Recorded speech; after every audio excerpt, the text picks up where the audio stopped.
this one has to come up a bit.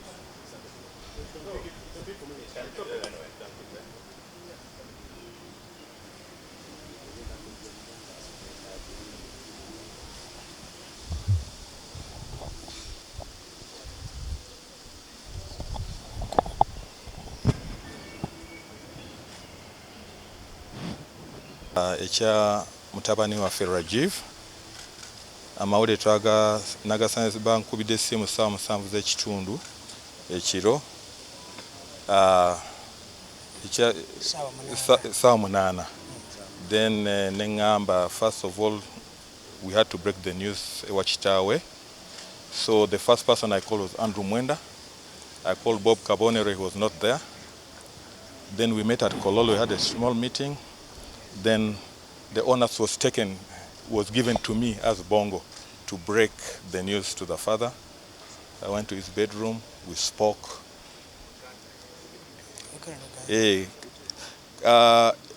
Bankubidde essimu nga ku ssaawa 8 ez'ekiro nti mine was two. Oh, yeah. Okay. So nabaddeka nenzija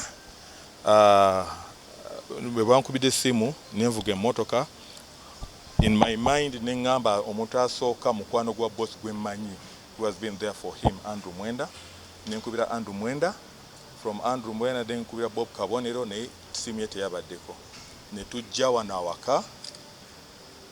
Then ne bagamba ani agenda okubikira mu kisenge, ani agenda kumubikira amawulire ago. So ne bagamba Bongo gwoba ogenda. Ne tugenda ne Andrew ne muzukusa ne nteekako ettaala ne tutula mu buliri. It was a process. Nasose mugamba omwana afunye accident naye ali bubi. Nambuze ali bubi atya. Ne mugamba accident mbi naye ali mu ddwaliro mu Lwago. Actually, he asked you can take in Uganda. He asked us, is it a fatal accident? A fatal accident. And you answered, it is going to be fatal. Yes. Nemugamba, we might lose him. Nagamba, oh God. Nemugamba, bossi, yambala. Netumwedde kanga 10, nayingira mu bathroom n'anaaba, n'ayambala. Ate nalwawo omuko ne tulowooza something has happened. Nenzirayo. Era nangamba, how fatal, kiri kitya. Nemugamba, boss, ekintu kyekere Katonda. Naye engeri gyendabyemu nenga ayinza tuyinza okumuluzinga. We might lose him when namugambi. Naga, oh dear. Kati naga, let's go. Nemugamba, boss, weerabidde galubindi zo. He went back, naddayo mu kisenge, n'akwata galubindi. Kati tubadde tufuluma, nemuhaginga, nemugamba, boss, kitalo nnyo omwana agenze. Nagamba, ogo. Naga tugenda tugambe mukyala. Nerga nedda. Soko beero nze kangende ne Andrew Mwenda. Ne tugenda omukyala, ne tukonkona nnyo mu kisenge kyabadde, the good thing abadde akyasaba. Ne toge ne omanyi mother's instinct. Bongo tojjanga go kiro kino. Onzukusize kiro yagala ki. Neŋŋamba tufunye akabe kiki gwembulira sagala kulinda. You know a mother's instinct. And when she saw me, her instinct was quick because she said, Rajiv must have died in an accident. Nangamba Rajiv, nemugamba yes Rajiv. Nemukwata wendi na mama. And she said Afude, and this one was trying to say no. He has not yet died. And she said, no, don't tell me those things. My son has died. Then she started wearing. She had an instinct. Yes. Because what is interesting about Joyce is she even showed me on her phone. Yes. She sent a message at midnight to Rajiv's driver saying, where did you drop, where is Rajiv? He answered, he said he gave me his clothes, I have dropped them in Munyonyo. Then at 4 a.m. she sent, this is an hour after Rajiv had died, more than an hour. At 4 a.m. she said, just before we entered the room, because we entered around 4 a.m. Yes. But this message, no, we entered around 4:05.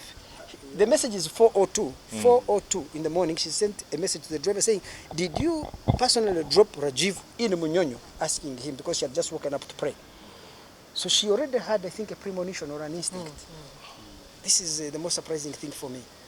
When I look at her message, her last message just before we entered the room was asking the driver, did you drive and drop Rajiv yourself in Munyonyo?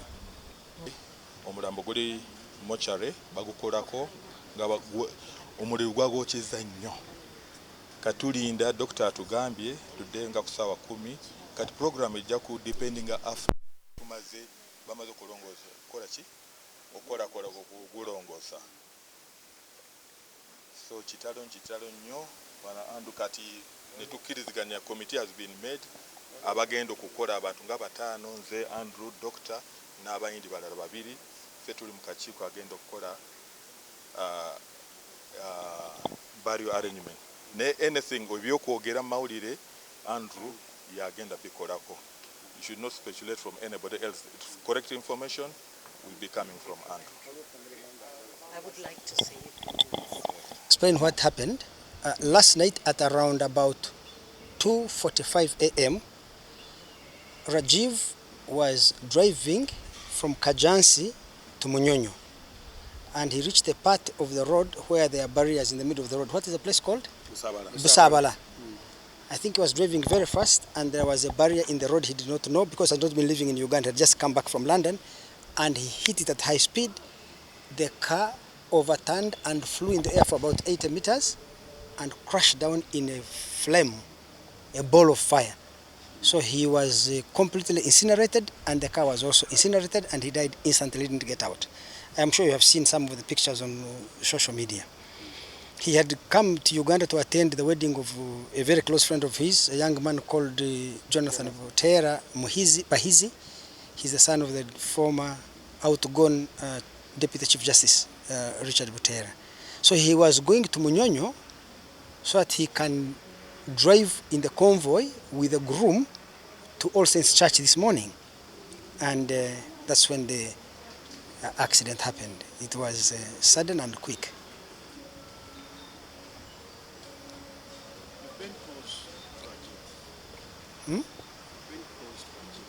Yes, very, very close to me. Rajiv used to call me his grandfather. Here I'm a member of the family. We talk all the time. All the time. Very close friend of mine, yes. The Ghana fraternity is going to miss one of the most young men in the country. Not only a businessman, but also a sport champion. What are the arrangements with the Well, I could say that, you see, when a person dies, the most important question is of what value have you been to your society? And if you had asked me, the greatest legacy that Rajiv left to this country is his contribution to the transformation of Victoria University.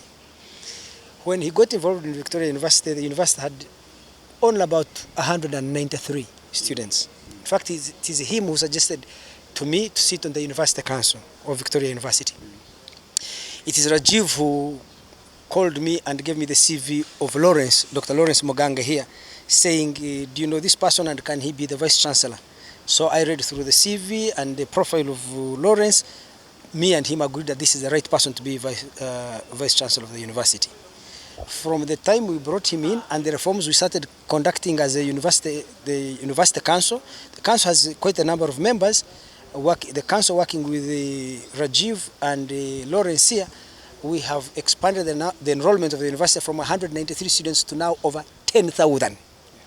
The university transformed from being a cash drain on Sudhir's resources into being a cash cow. It's now self-funding, it's profitable, it increased courses, increased students, multiple lecturers, campuses, space, every single thing. And Rajiv was the fount and the matrix of that process of transformation.